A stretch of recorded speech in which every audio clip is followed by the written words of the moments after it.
할렐루야. 오늘도 주 앞에 전심으로 예배하는 우리 성도님들의 삶에 주님의 은혜와 사랑이 가득하시기를 축복합니다. 저는 보이는 것과는 다르게 굉장히 일적인 부분에 있어서 계획적으로 사는 사람이에요. 그러다 보니까 제가 정한 루틴이 깨어지면 굉장히 힘들거든요. 그래서 항상 목요일 찬양 묵상회가 끝나고 나면 차 운행을 하고 다시 교회를 와서 주일 설교 준비를 늘 하지요.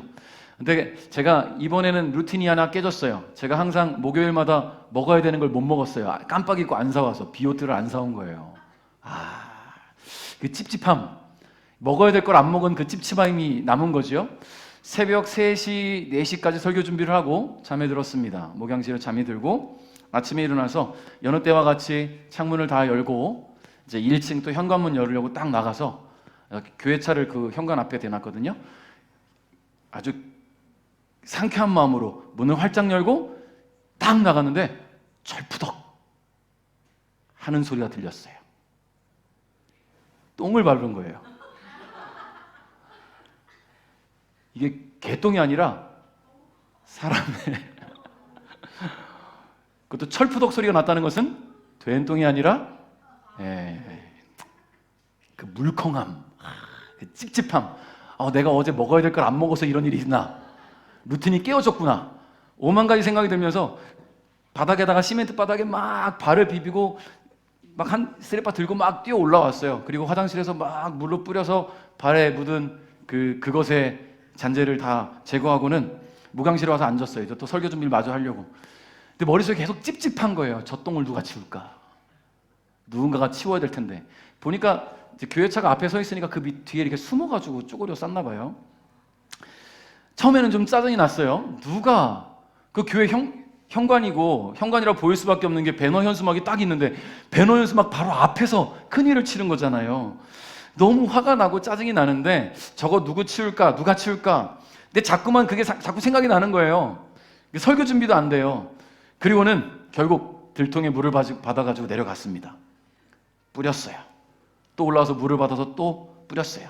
4차례에 걸쳐서 뿌리고 빗자루질을 하면서 열심히 치우고, 그러면서 드는 생각이 뭐였냐면 짜증은 이미 사라졌어요. 깨끗하게 해야 되겠다는 생각밖에 없었으니까. 그러면서 무슨 생각이 들었냐면 얼마나 급했으면 저랬을까.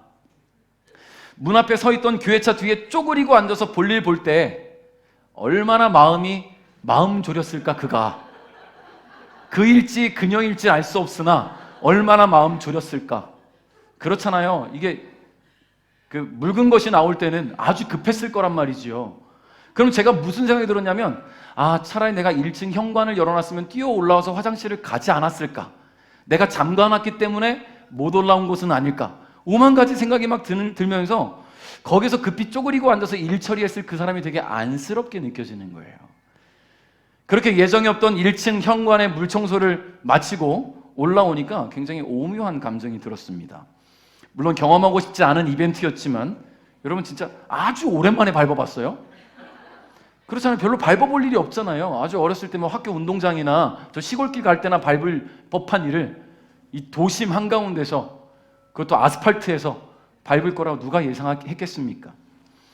그런데 이런 경험하고 싶지 않은 이벤트였지만 이 상황을 통해서 제게 느껴지는 것은 누군가를 긍휼히 여기는 마음이 제 안에 생겨났다는 것이 참 감사한 거예요. 얼마나 급했을까 하는, 얼마나 마음 졸였을까 하는 그런 긍휼한 마음. 그래서 굉장히 이상하고 신기한 경험이었습니다. 여러분, 우리는 날마다 예수님을 닮아가자, 예수님 닮은 삶을 살아가자 라고 하면서도 그게 쉽지 않잖아요. 근데 그날 아침에 이벤트로 저는 예수님의 마음, 긍휼의 마음을 조금이나마 가질 수 있었던 것 같아요. 예수님이 거기서 화를 냈겠습니까? 누가 여기다가 이렇게 하지 않았을 거라 믿어요.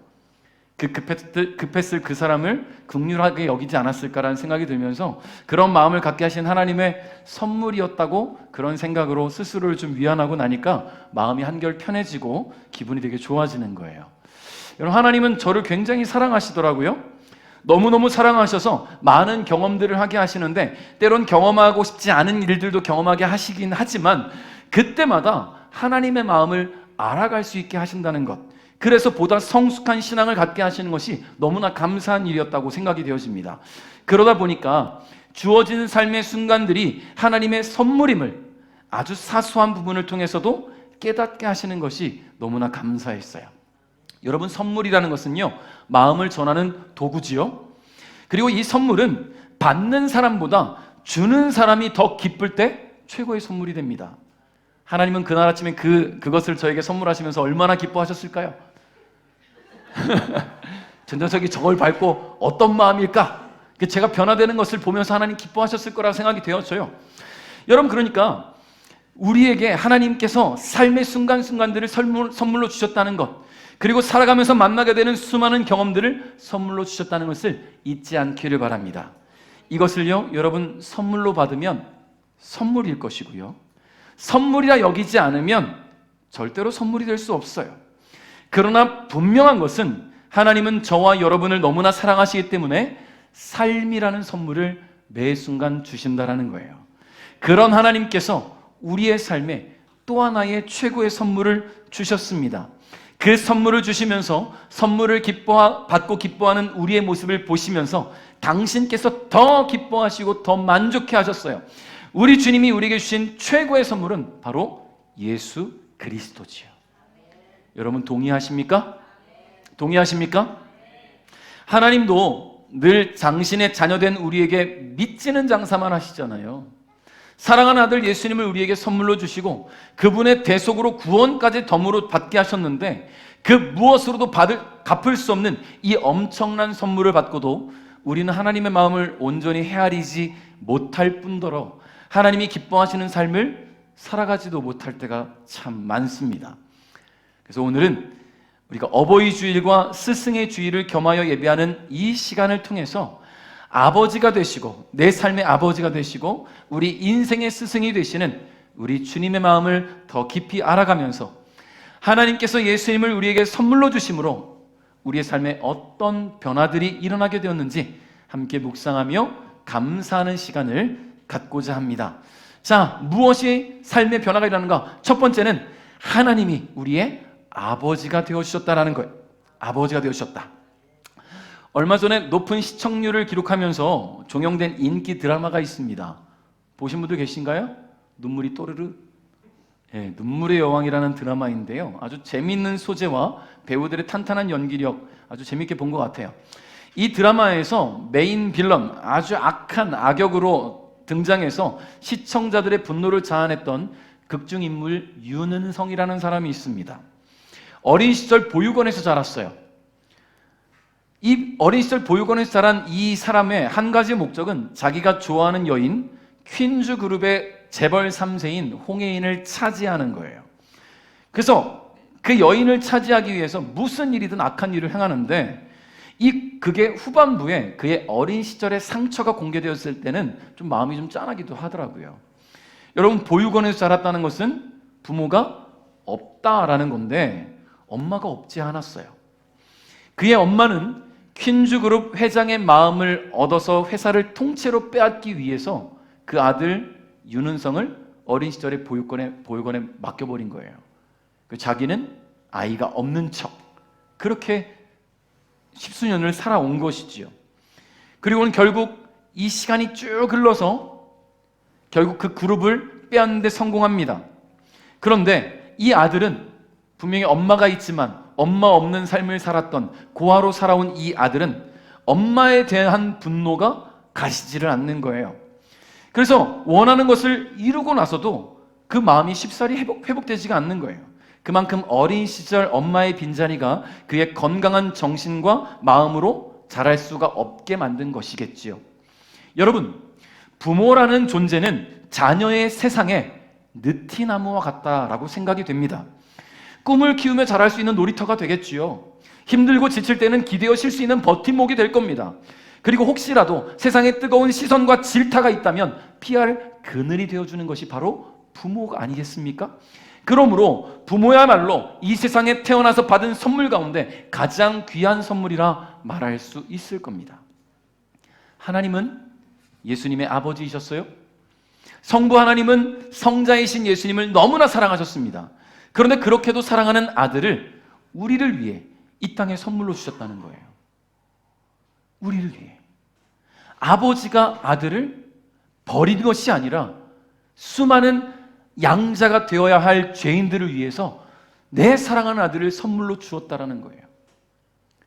퀸즈 그룹을 차지하기 위한 윤은성의 엄마는 자신의 목적을 위해 아들을 버렸지만 하나님은 자신의 목적을 위해 아들을 우리에게 선물로 주셨고 결국 그 아들을 살리셨다는 것을 우리는 잊지 않아야 될 줄 믿습니다. 우리 3절 말씀을 함께 읽겠습니다. 시작.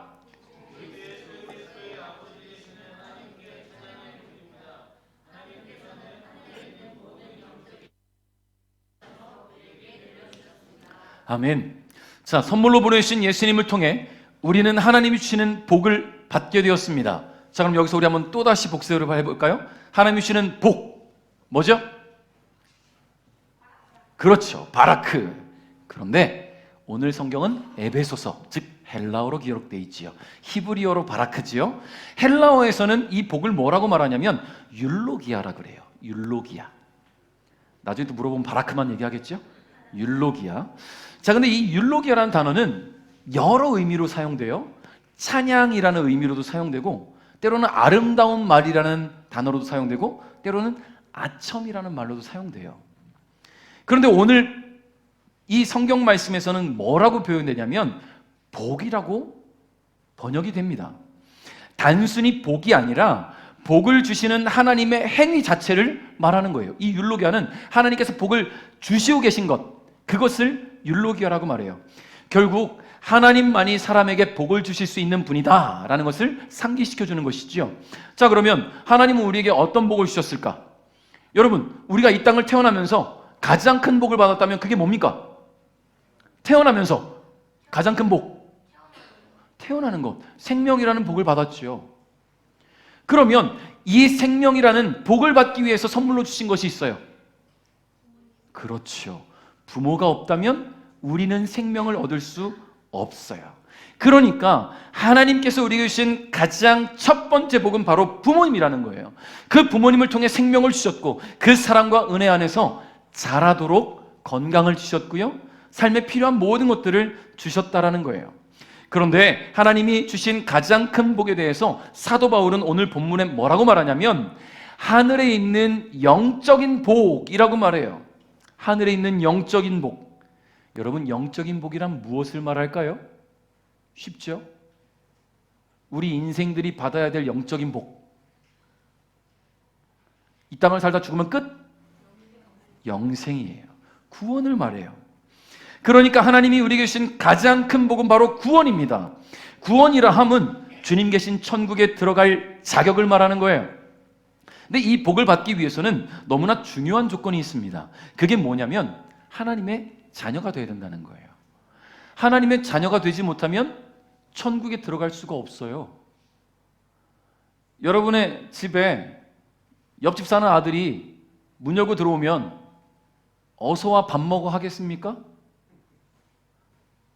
모르는 사람이 여러분의 집에 문 열고 들어오면 그 사람을 어서 오세요 하겠습니까?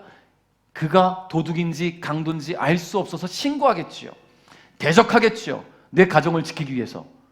근데 내 아들이, 내 딸이 문 열고 들어오면 누구야? 하고 소리 지르며 막아낼 사람이 누가 있겠습니까?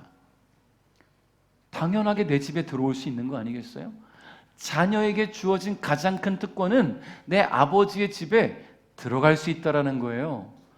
내 어머니의 집에 내 마음대로 들어갈 수 있다라는 거예요. 그게 자녀에게 주어진 특권이에요. 여러분, 천국에 들어가려면, 즉 구원을 얻으려면 하나님의 자녀가 되어야 되는데 그러기 위해서는 예수님이 필요하다. 4절 5절 읽겠습니다. 시작.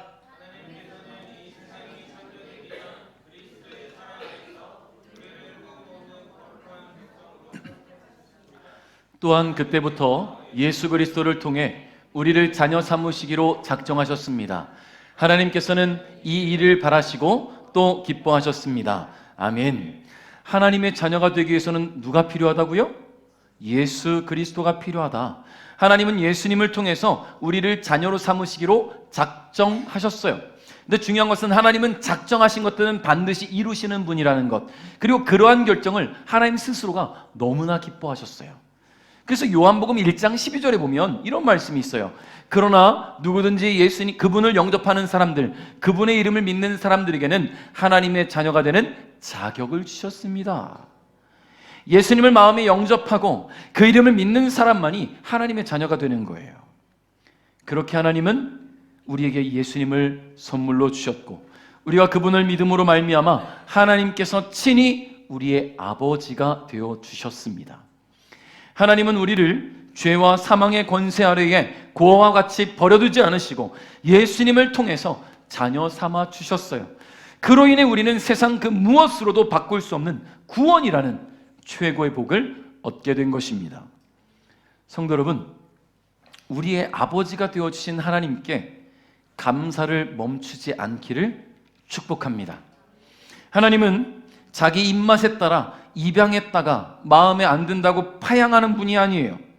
하나님께서 우리를 자녀 삼으시고 기뻐하셨던 것처럼 우리도 하나님 마음에 기쁨이 되는 자녀가 되기 위해 감사를 멈추지 말고 또 그 감사를 표현하며 살아갈 수 있기를 주님의 이름으로 축복합니다. 자, 두 번째 변화는요, 자유와 죄사함을 주셨어요. 그러니까 우리는 자유로운 사람이 되었고 죄사함을 받은 의인의 삶을 살아갈 수 있게 되었다라는 거예요.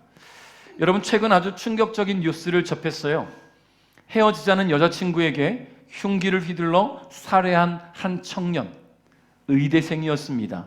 심지어 여러분 들어보신 바와 같이 이 범인은 2018년에 수능 만점을 받은 명문대 의대생이에요. 누구나 부러워할 만한 지식과 스펙을 가지고 있음에도 불구하고 이런 끔찍한 범죄를 저지른 범인의 모습을 통해서 그 안에 해결되지 않은 죄성과 그로 인해 올바르게 성장하지 못한 인성, 그리고 무엇보다 그 삶을 장악하고 있는 죄와 사망의 권세가 얼마나 강력하고 무서운가를 엿볼 수가 있었어요. 심지어 계획살인이라고 하잖아요. 경동맥을 수차례 찔렀다고 합니다. 의대생이니까 가능한 거 아니겠어요? 의대생이니까. 경동맥이 어딘지 저는 알지도 못해요. 요 어딘가 있겠지요. 그러니까 계획살인을 했다는 거예요. 여러분, 죄를 지은 사람은 반드시 죄의 대가를 치르게 됩니다. 근데 중요한 것은요, 이런 범죄만 죄로 보지 않아요. 하나님 앞에서는. 범죄도 당연히 죄지만 하나님 앞에서 모든 인류가 죄인이라고 성경은 말을 해요. 로마서 3장 23절에 모든 사람이 죄를 범하였음에 라고 기록하고 있거든요. 자, 그러면 모든 사람이 왜 죄를 범했을까? 죄 가운데 태어났기 때문이에요. 초기 인류 아담과 하와로 인해서 이어지게 된 원죄, 자꾸만 전가되는 그 원죄가 태어날 때부터 그 안에 자리 잡고 있어요. 그래서 모든 사람들은 이 죄성을 스스로 해결하지 못한 채 살아가고 있다는 겁니다. 사탄이란 놈은요, 타락한 인간을 자신의 종으로 삼았어요. 죄를 짓고 하나님과 멀어진 인간은 자신도 모르는 사이에 사탄의 통치 아래 굴복하게 되어서 스스로는 어떠한 노력으로도 죄의 영역을 벗어날 수가 없습니다. 이 사망의 굴레를 떨쳐버릴 수가 없다라는 거예요. 여러분, 하나님의 자녀가 되었다고 확신하지만 우리는 수도 없이 죄 가운데 살잖아요. 수도 없이 하나님 없는 삶을 살잖아요. 주님과의 만남을 스스로 거부한 채 하나님 앞에 마음에 화인 맞은 양심처럼 아무렇지 않을 때가 있잖아요. 나도 모르게 죄를 범하기도 하지만 스스로 그게 죄인 줄 알면서도 범할 때가 얼마나 많습니까? 내 스스로 해결이 안 되는 거예요. 그러니까. 왜냐하면 사탄은 타락한 인간들을 종으로 삼고 있기 때문이라는 거예요. 여러분, 그러나 이 또한 우리 주님이 해결하셨습니다. 7절을 한번 읽어보겠습니다. 시작.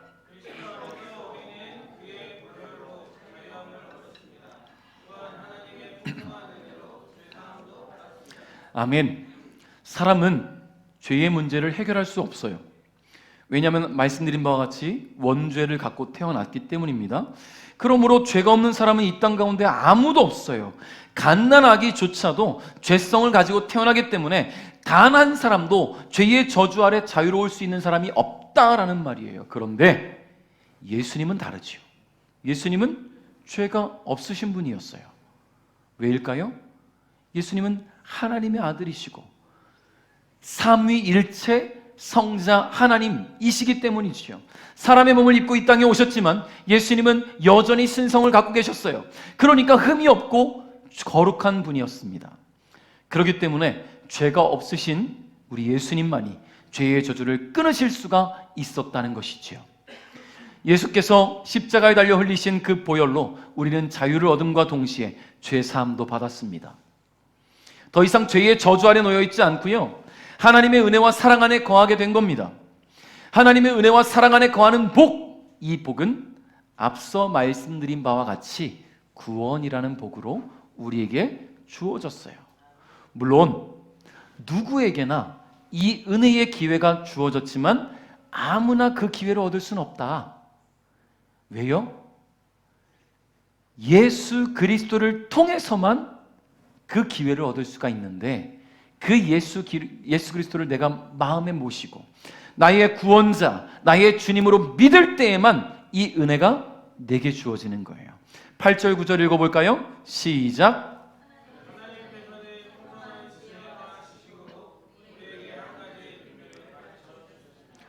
그것은 하나님께서 그리스도를 통해 우리를 구원하시려는 뜻을 가지고 계시다는 것입니다. 아멘. 사도 바울은 분명히 말합니다.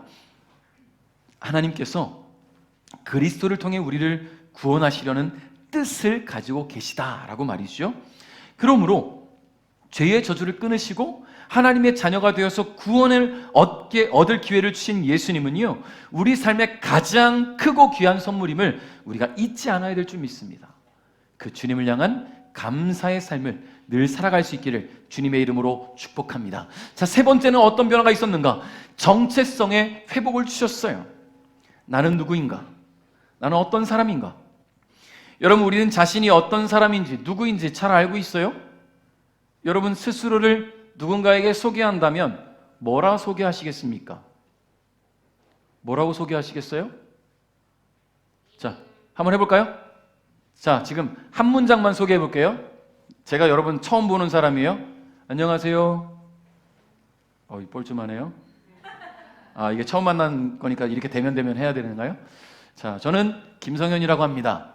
자, 여러분 어떻게 소개할까요? 자, 다 같이 시작. 예, 보통 자기 이름을 얘기하겠죠. 그렇죠? 자기 이름을 얘기할 거예요. 그리고 이 소개가 좀 더 깊어지고 대화가 되면 내가 어느 지역 출신이고, 나는 어떤 가정에 자라왔고, 어떤 직업을 갖고 왔고, 어떤 삶을 살아가고 있다라고 이야기하겠지요. 그렇죠? 우리가 어떤 어린 시절을 보내왔으며 어떤 환경 속에 살아가고 있고, 내가 살아가고 있는 모든 삶에 나와 유기적으로 얽혀있는 그 모든 것들, 나는 내가 알고 있는 것들 누군가에게 소개할 수 있어요. 그렇잖아요. 누군가 나를 뒷조사하지 않고서는 내가 설명해야만 알 수 있는 것들, 나만 아는 것들이 있잖아요. 근데 혹시 내가 누구인지 기억하지 못한다면 어떨까요? 내가 누구인지 모른다면, 보통 드라마나 영화에서 종종 보게 되는 기억상실증이라는 것, 실제로 본 적은 없지만 종종 드라마나 영화의 소재로 나오잖아요. 근데 내가 기억상실증에 걸렸다면 얼마나 절망스러울까요? 분명히 나는 살아있는데 내가 누구인지, 어떤 사람인지, 어떤 삶을 살아왔는지, 내 가족은 누군지, 나에 대한 사람들의 이미지는 어떤지 아무것도 모른다면 그것보다 절망스러운 일이 또 있을까 싶습니다.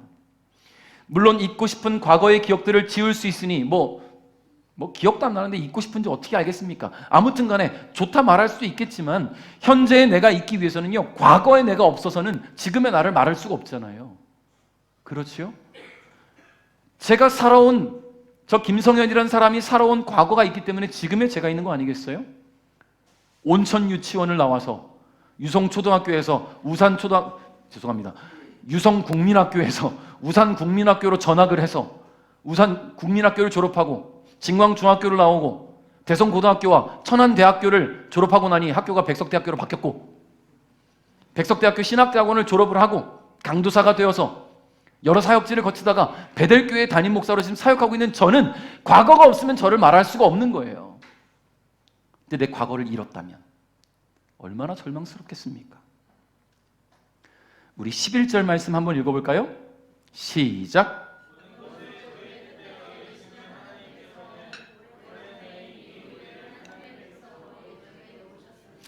아멘. 자, 제가 왜 기억에 대한 이야기를 했냐면 하나님의 자녀된 모든 인류는요, 기억 상실증에 걸렸었어요. 저와 여러분도 하나님의 자녀라는 것을 잊어버렸거든요. 하나님의 은혜 가운데 창조된 하나님께서 가장 사랑하시는 피조물이라는 사실을 잊었었거든요. 근데 하나님은요, 모든 것을 그의 뜻대로 이루시기를 원하면서 우리를 하나님의 백성으로 돌려놓으시기로 예정을 해놓으셨다는 거예요. 하나님은 작정하고 계셨다는 것이죠.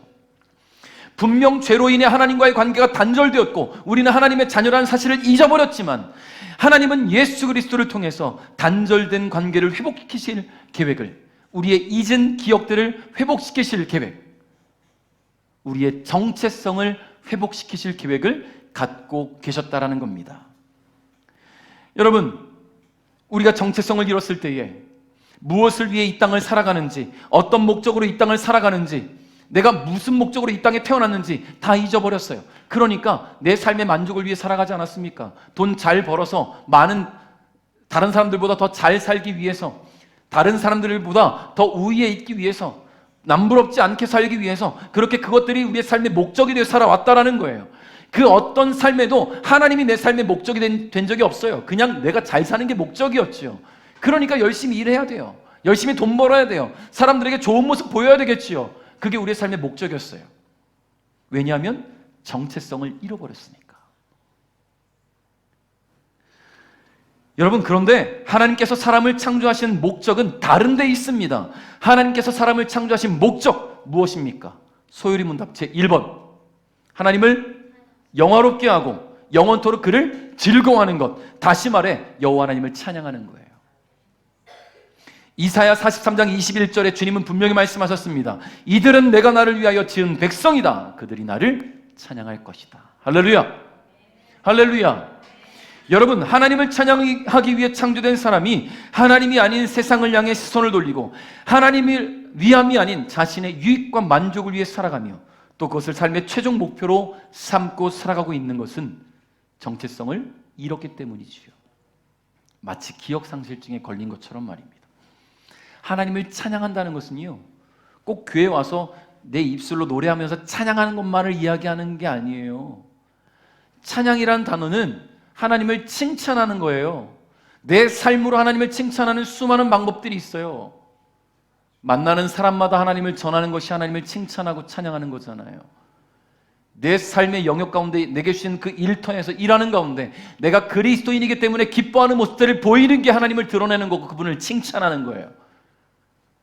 내가 얼마나 하나님의 자녀로 살아가는 것이 기쁜 것인지를 표현하는 게 하나님의 자녀임을 찬양하는 거예요. 여러분, 제가 오래전도 아니에요. 얼마 전에 영상을 한 편, 잠깐 짤막한 영상이에요. 한 뮤지컬 그 커튼콜 장면에서 한 관객이 찍은 영상이었어요. 조승우라는 배우가 지킬과 하이드라는 그 역할을 맡아서 멋있는 연기를 펼친 이 배우가 커튼콜하는 장면에서 이런 얘기를 해요. 저와 우리 배우들은 늘 역할이 시작되기 전에 함께 모여서 기도를 하고 있습니다. 그러면서 뭐라고 말하냐면 저는 예수쟁이입니다라고 얘기를 해요. 수많은 관객들 앞에서. 여러분은 여러분의 삶에 만나는 사람들에게 나는 예수쟁이입니다라고 말할 자신이 있습니까? 말하는 게 쉽지 않을 때가 있어요. 왜냐하면 내가 믿지는 것 같으니까. 예수쟁이라는 말을 하는 순간부터 나에게는 족쇄가 채워지는 것 같으니까. 넌 예수쟁이가 왜 그래? 넌 예수 믿는 사람이 왜 그렇게 살아? 라고 말 들을 것이 두려워서 내가 예수쟁이라는 것을 말하지 못할 때가 있다는 거예요. 근데요, 그건 하나님을 찬양하지 않는 거잖아요. 내가 예수쟁이임을 공개해야지요. 내가 하나님의 자녀임을 드러내는 것이 하나님을 찬양하는 거라니까요. 그러니까 아직도 내가 예수쟁이임을 말할 수 없다는 것은 여전히 내가 정체성을 회복하지 못한 사람일 수 있겠구나 가 될 수 있는 겁니다. 여러분, 예수님이라는 가장 큰 선물을 우리에게 주셨어요. 12절 말씀 읽어볼까요? 시작. 그리스도 안에서 첫 소망을 가진 우리들을 통해 하나님께서는 찬양을 받기 원하십니다. 아멘. 모든 것은 예수 그리스도 안에서 이루어집니다. 그렇기 때문에 예수님은 우리 인생 가운데 최고의 선물이라 말할 수밖에 없어요. 그리고 그 예수님을 통해 정체성을 회복한 우리는 예수 그리스도로 인해서 구원의 확신을 얻고 주님 만날 그날을 고대하며 이 세상을 살아가면서도 주님의 영광과 그 주님의 나라를 위해 감사와 헌신으로 살아야 돼요. 그리고 가장 중요한 것, 나는 예수쟁이라는 것을 드러낼 수 있어야 돼요. 여러분, 때로는 의심이 될 수도 있어요. 내 삶은 온전한가? 과연 나는 구원받은 게 확실할까? 과연 하나님이 나를 정말로 사랑하시나? 이런 의심들이 우리의 생각과 마음을 혼탁하게 할 수 있습니다. 그래서 하나님께서 우리의 마음을 강하게 붙잡으시기 위해서 누굴 보내주셨냐면 성령 하나님을 보내주셨어요. 13절 14절 제가 읽어드릴게요. 여러분이 구원의 기쁜 소식인 진리의 말씀을 듣고 믿었을 때 하나님께서는 그 표시로 우리에게 약속하신 성령을 보내주셨습니다. 성령이 우리와 함께 하실 때 우리는 하나님께서 약속하신 모든 것을 받을 것입니다. 성령은 하나님께 구속함을 받은 모든 자들에게 큰 자유를 주셔서 하나님께 찬양을 돌리게 하실 것입니다. 아멘. 할렐루야. 할렐루야. 성령 충만함을 입으시기 바랍니다. 성령께서 함께 하실 때 사도 바울의 고백처럼 우리는 하나님께서 약속하신 모든 것을 받을 거예요. 주어진 삶 속에서 절망과 낙심의 순간들이 다가와도 흔들리지도 무너지지도 않을 겁니다. 왜냐하면 나는 예수쟁이니까. 내 삶을 주님이 강하게 붙잡고 계시니까. 구원받은 하나님의 자녀가 된 것으로 그 어떤 환경과 상황 속에서도 감사를 잃지 않기를 주님의 이름으로 축복합니다. 말씀을 맺겠습니다. 오늘 어버이 주일 및 스승의 주일로 드려지고 있는데 우리로 하여금 세상 빛을 보게 하시고 사랑으로 길러오신 부모님도 또 말씀으로 바른 신앙을 가지고 양육해 주시며 기도로 늘 우리 성도들을 위해 중보하시는 저를 포함한 우리 목사님들, 사모님들, 그리고 각 목장의 목자님들, 부목자님들, 또 주일학교 선생님까지 모두 주님이 주신 선물이라는 것을 잊지 않기를 바라요. 예수님을 선물로 주신 것으로 우리 주님은 끝나지 않으셨어요. 여러분, 주님을 선물로 주시면서 베델 공동체라는 좋은 교회를 선물로 주셨어요. 또 우리 좋은 목회자들을 선물로 주셨어요. 좋은 공동체, 지체들을 선물로 주셨습니다. 그러므로 저와 여러분은 서로에게 있어서 주님이 주신 가장 귀하고 좋은 선물이라는 사실을 잊지 않았으면 좋겠습니다. 그래서 더욱 감사하는 마음으로 서로 사랑하고 배려하며 섬기는 귀하고 아름다운 우리 베델 가족 여러분 될 수 있기를 주님의 이름으로 축복합니다.